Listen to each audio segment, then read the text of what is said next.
dan bersyukur. Haleluya. Amin. Amin. Saudara, saya persilahkan duduk. Shalom. Shalom. Apa kabar saudara? Wah, dahsyat luar biasa. Amin. Iya, kita punya Tuhan yang dahsyat, saudara.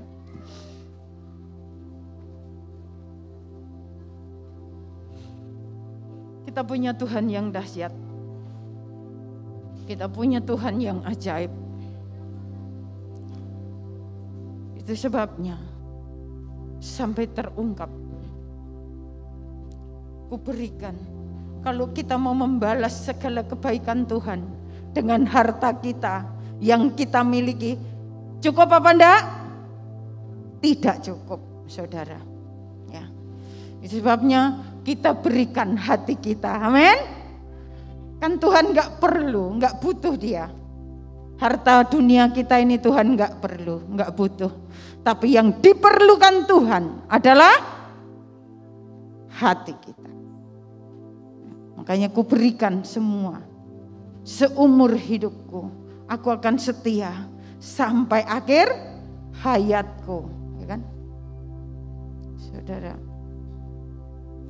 Baik di era baru, ya, di musim yang baru ini.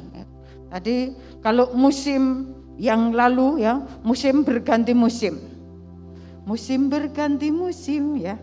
Tahun-tahun berlalu, ya kan? Tidak ada kata teruntai, ya. Hanya doa dan harapan kita tetap setia kepada Tuhan, hidup dalam kasih Tuhan. Ya. Itu lagu lama, saudara, musim berganti musim, ya. Versi zaman dulu, saudara. Beda lagi kalau lagu ya, banyak sekali ya yang mengungkapkan namanya kasih setia Tuhan. Ya, dengan apakah harus membalas segala kebaikan Tuhan? Enggak ada, enggak bisa, saudara. Harus hidup kita ini diberikan sungguh-sungguh untuk Tuhan. Begitu juga saya secara pribadi, saya memberikan hidup saya untuk Tuhan seutuhnya, saudara. Ya. Itu dari mulai masih muda sampai sudah tua, ya. Sekarang umur saya sudah 58 atau 59 tahun, saudara. Bersama dengan 3 anak saya yang dipercayakan Tuhan, itu saya berikan untuk Tuhan. Nah, itu memberikan hidupnya seutuhnya kepada Tuhan. Mari saudara, kita buka kitab kita dari 1 Korintus pasalnya yang ke-13 ayatnya 1, ya, sampai ayat yang ke-13 lah, ya. Tapi nanti kita ambil poinnya aja ya, saudara. Nanti kelamaan, ya. Waktu kita kan terbatas ya, saudara. Tadi enggak saya baca. Ya, saudara, di sini dikatakan firman Tuhan. Kita baca bersama? Ya. Saya membaca ayat yang ganjil, Bapak Ibu Saudara membaca ayat genap. Sekalipun, bentar ya, saya pakai kacamata, saudara. Ya. Sekalipun aku dapat berkata-kata dengan semua bahasa manusia dan bahasa malaikat, tetapi jika aku tidak mempunyai kasih, aku sama dengan gong yang berkumandang dan canang yang gemerincing.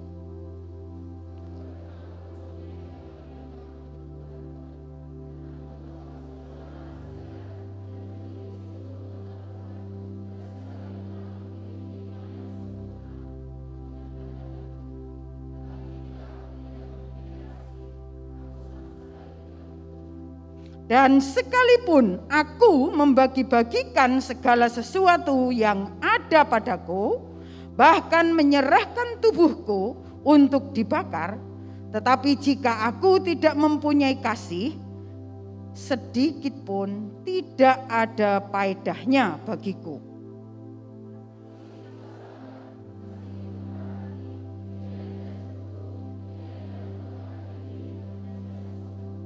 Ia tidak melakukan yang tidak sopan dan tidak mencari keuntungan diri sendiri. Ia tidak pemarah dan tidak menyimpan kesalahan orang lain.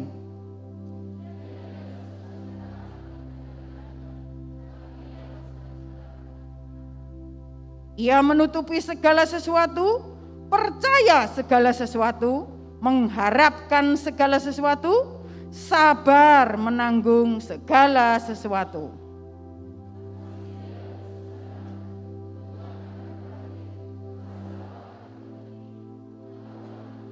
Sebab pengetahuan kita tidak lengkap dan nubuat kita tidak sempurna.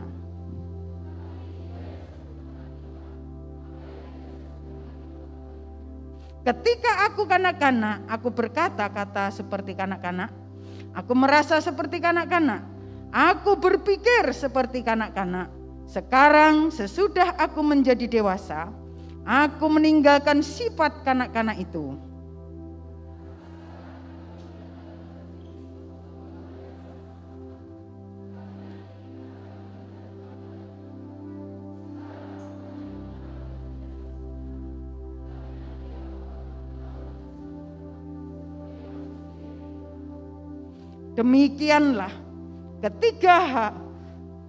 Demikianlah tinggal ketiga hal ini, yaitu iman, pengharapan, dan kasih. Dan yang paling besar di antaranya ialah amin. Buat firman Tuhan ya. Saudara, saya hanya membagi menjadi 3 hal ya. Jadi yang pertama ya, kita hidup di musim yang baru, era baru.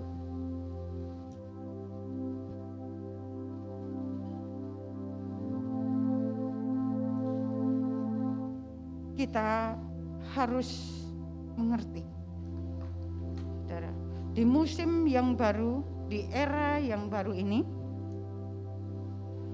hidup dalam kasih itu apalah pengertian kasih, saudara? Pengertian kasih, ya, dikatakan bahwa kasih itu apa, saudara? Sabar, ya. Kasih itu sabar. Kasih itu murah hati. Kasih itu apalagi? Tidak cemburu, tidak sujon. Kalau bahasa yang lain dikatakan ojo sujon ya. Sering kita kan curiga ya. Terus apa lagi? Dia tidak sombong, tidak memegahkan diri gitu loh ya. Tapi kan ada ya. Kalau ini bagian yang terakhir yang dikatakan bahwa kasih itu tidak memegahkan diri. Artinya kalau orang yang sudah dewasa di dalam Tuhan ya, mengerti arti kasih ya dan pengorbanan, dia tidak akan berani untuk menyombongkan diri, untuk memegahkan diri, tidak akan berani. Seperti apa? Ilmu padi ya. Jadi kalau padi itu semakin tua, semakin berisi, padi itu akan semakin merunduk. Artinya semakin rendah hati, menyadari bahwa dirinya ini tidak ada apa-apanya, hanya berasal dari debu tanah yang diambil, terbang dan gak ada artinya. Sekalipun kita memiliki apartemen ya. Terus apa lagi ya, itu dalam arti daripada kasih. Nah, tidak sombong, tidak bangga, ya, membanggakan dirinya gitu ya saudara. Ah, kan ada ya, aku cantik kok, ya, aku hebat. Saudara, gak berguna. Kenapa? Nah, itu pengertian daripada kasih. Yang pertama. Yang kedua, wujud dan tindakan kasih kita kepada Tuhan. Wujud dan tindakan kasih kita kepada Tuhan adalah kita tidak melakukan yang tidak sopan. Ya, nggak sopan tuh gimana? Ya mungkin kita gimana ya? Kita kurang menghargai orang, ya. Kita memandang sebelah mata, gitu ya, istilah kata lain seperti itu. Ya. Terus apa lagi? Dia tidak mencari keuntungan diri sendiri. Ya. Itu wujud daripada kasih atau tindakan kasih. Kan ada, aku mau menolong kamu, aku mau pinjamin kamu. Asalkan apa? Ada keuntungan. Itu namanya kasih apa? Mementingkan diri, mencari keuntungan diri pribadi. Ya. Nah, ini tidak berlaku untuk orang-orang yang sungguh-sungguh mengasihi Tuhan. Ya, biar tetap cinta sama Tuhan, biar tetap setia sama Tuhan, berikan seluruh hidupnya untuk Tuhan. Bukan berarti wah ini udah kok kuberikan hidupku sama Tuhan, terus cuman begini ya nggak masuk akal ya saudara. Ya tetap bekerja, tetap usaha gitu, tapi bukan merugikan yang lain. Ya, ada istilah bahasa Jawa itu ngeluruk tanpa bolo, menang tanpa ngasorake. Ya, itu kalau bahasa Jawa. Jadi artinya pergi ya kita berusaha di perantauan ya saudara. Itu kan nggak bawa teman, nggak bawa sahabat, nggak bawa pasukan lah istilahnya gitu ya kalau dalam peperangan. Tapi menang tanpa ngasorake, berhasil menang tanpa merendahkan yang lain. Ya, istilahnya nggak main sikut ya saudara. Itu wujud kasih. Ya. Jadi tidak mencari keuntungan diri pribadi. Terus apa lagi? Ya. Tidak menyimpan kesalahan orang lain. Kasih itu tidak bersukacita karena ketidakadilan, tetapi sukacita karena apa? Karena kebenaran. Ya. Sesuai dengan Yesaya 43 ya. Jadi bagaimana padang gurun bisa menjadi kebun buah-buahan. Ada damai sejahtera, ada sukacita di sana. Gemah ripah loh jinawi. Ya. Artinya apa? Saudara, di sana damai, tenteram, sejahtera. Ya. Amin. Harus kayak gitu saudara. Itu tindakan atau wujud daripada kasih. Atau tindakan daripada kasih. Nah, selanjutnya apa saudara? Ya. Kalau di padang gurun kan berlaku apa? Keadilan. Tapi di kebun buah-buahan, di sana ada damai sejahtera dan kebenaran. Siapa pemilik kebenaran? Tuhan sendiri, amin. Makanya kita tetap harus kembali kepada Tuhan. Pendeta, oh enggak, saudara, saya sama saudara sama. Ya. Statusnya kita ini sama. Dari debu tanah juga, makanannya sama juga, saudara. Ya. Terus apa? Selanjutnya yang harus kita lakukan, ya, kasih itu menutupi segala sesuatu. Menutupi segala sesuatu bukan berarti, waduh, ya, udahlah, ini ditutup, ya. Kalau nanti ada sahabat atau teman yang punya utang itu nggak bisa, waduh, kita tutupi, ya bangkrut, ya. Kalau caranya kayak gitu, saudara, bukan kayak gitu. Tapi kita menceritakan yang perlu kita ceritakan, yang tidak perlu kita ceritakan jangan. Jangan membuka aib saudara kita. Itu namanya menutupi segala sesuatu. Sekalipun ya, karena apa? Ini kami ya di sana saudara, waduh, ya wes lah, udah bergaulnya sama itu ya nanti kayak gitu. Belum tentu saudara, nggak seperti yang kita lihat. Nah ini juga udah saya alami gitu ya saudara. Tapi yang pasti kalau Tuhan ya, integritas itu kan hati kita sama Tuhan. Tuhan yang tahu. Tapi kalau namanya prestasi ya, itu menginspirasi sama orang-orang yang lain. Jadi kejujuran kita itu Tuhan yang tahu. Sekalipun orang berkata ini itu enggak benar, tapi Tuhan yang pasti mengetahui isi hati kita. Itu saudara, hidup di dalam kasih. Itu namanya paradigma baru. Ya.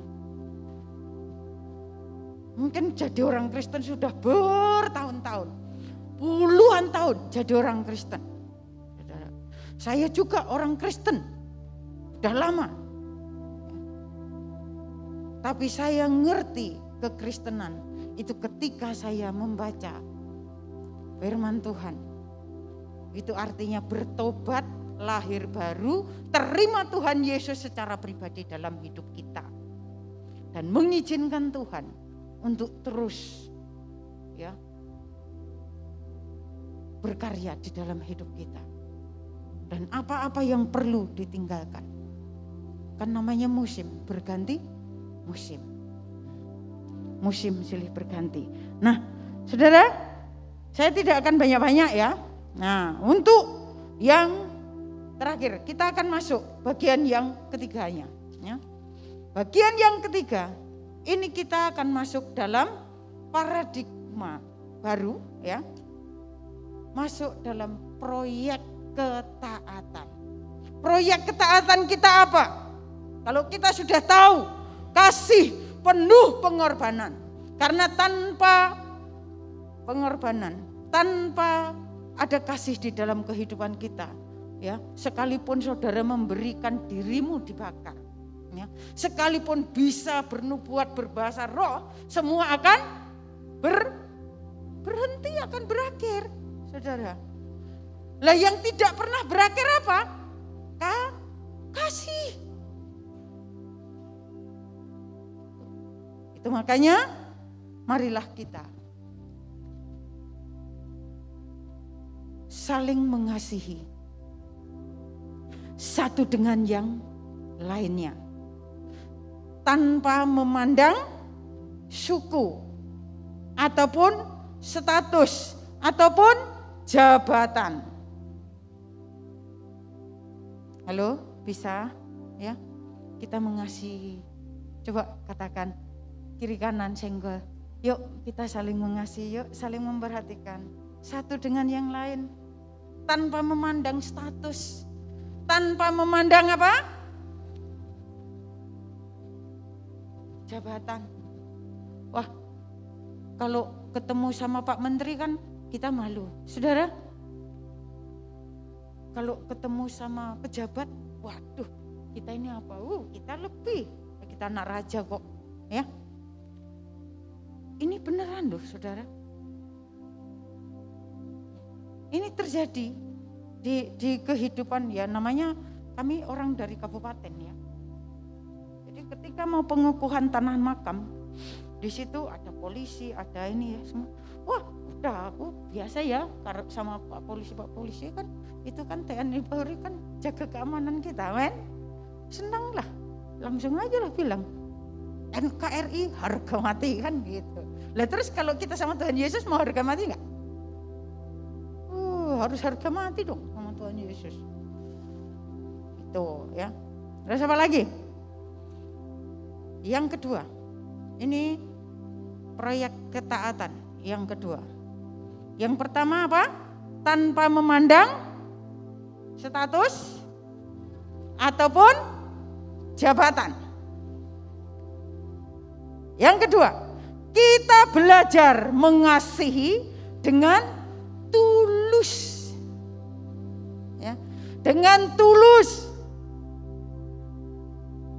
Tulus ikhlas, saudaraku. Itu namanya kasih kang tanpa pamrih. Waduh, keluar deh bahasa Jermannya terus ya. Saudara, kasih tanpa syarat. Ya. Itu namanya mengasihi, belajar mengasihi dengan tulus, tanpa syarat. Mengasihi sesama kita, mengasihi keluarga kita, ya. Mengasihi anak-anak kita, mengasihi apa lagi? Tetangga, ya, saudara. Karena kalau ada embel-embelnya, waduh nggak bisa. Itu namanya ada pamrihnya. Ya. Tuhan Yesus mencintai saudara dan saya tanpa pamrih. Dia tulus memberikan nyawanya buat saudara dan saya. Itu kan namanya kasih yang tulus. Ya. Terus apa? Orang yang tidak sependapat dengan kita pun, ataupun tidak seide atau tidak sepaham, itu kita harus bisa mengasihi, bisa menerima. Gimana saudara? Setuju? Iya, harus kayak gitu saudara. Kalau kita berdebat ya, ataupun kita share gitu ya, itu enak kalau sama-sama yang mengerti gitu saudara. Kalau yang nggak sama mengerti, orang yang kanung main parang saudaraku. Iya, maju dulu parang. Itu kalau di sana, ya. Di sini nggak ada saudara ya. Urusan nanti katanya, tonjok dulu. Nah, pada ajarannya Tuhan nggak seperti itu ya. Di sini dikatakan ini proyek ketaatan yang kedua ya. Belajar mengasihi ya. Kita belajar. Kan belum ada yang lulus. Kita kan terus belajar dan belajar ya. Belum ada yang lulus. Ya. Saya pun belum lulus saudara. Jadi kita ini masih sama-sama belajar. Kenapa harus belajar? Iyalah, nggak ada lulusnya. Gitu. Lulusnya nanti kalau kita udah dipanggil ya ke pangkuan Bapa. Kita belajar mengasihi walaupun tidak seide dengan kita, walaupun beda pendapat yang nggak sepaham, ya, kita harus bisa saling mengasihi, ya kan? Di antara kami, siapa kita? Keluarga Allah. Nah itu. Jadi kita kayak gitu, saudara. Oke? Amin buat firman Tuhan. Mari saya coba bangkit berdiri. Kembali ke MC.